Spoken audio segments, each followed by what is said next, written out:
சாம்பார் வைக்க போகிறோம். அது எப்படி செய்யுதுன்னு பார்க்கலாம் வாங்க. இப்போது இந்த சாம்பாருக்கு தேவையான நல்லெண்ணெய் ஊற்றிக்கிறேன். எந்த எண்ணெயும் ஊற்றிக்கலாம்.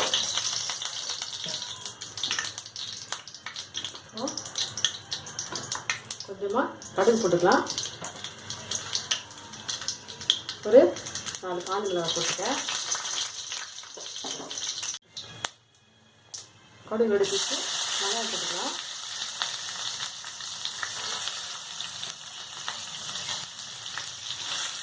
மிளகாய் சாம்பார் நான் 2 சின்ன வெங்காயம் அரிஞ்சு வச்சுருக்கேன். சின்னதாக பெரிய வெங்காயத்தை சின்ன வெங்காயத்தை அரிஞ்சு வச்சுருக்கேன்.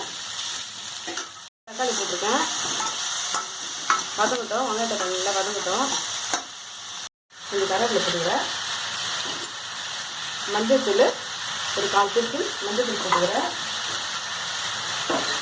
உப்பு இந்த சாம்பார் தேவையான உப்பு போட்டுக்கலாம். ரொம்ப பெருங்காயத்தூள் போட்டுக்கலாம். லைட்டாக வதக்கிறேன். இப்போ வந்து ஒரு சின்ன லெமன் சைஸு புளி கரைச்சி வச்சுருக்கேன். அதை கரைச்சி வடிக்கிட்டு வச்சுருக்கேன். அதை ஊற்றிக்கலாம். இப்போ இதில் ஒரு டீஸ்பூன் மிளகாத்தூள் போட்டுக்கிறேன்.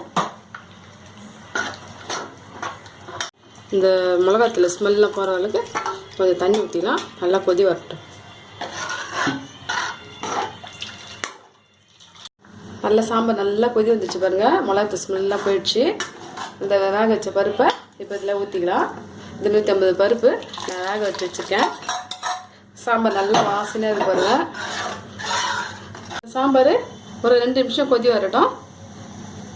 வச்சு இப்போ கருவேப்பிலை போட்டுக்கலாம்.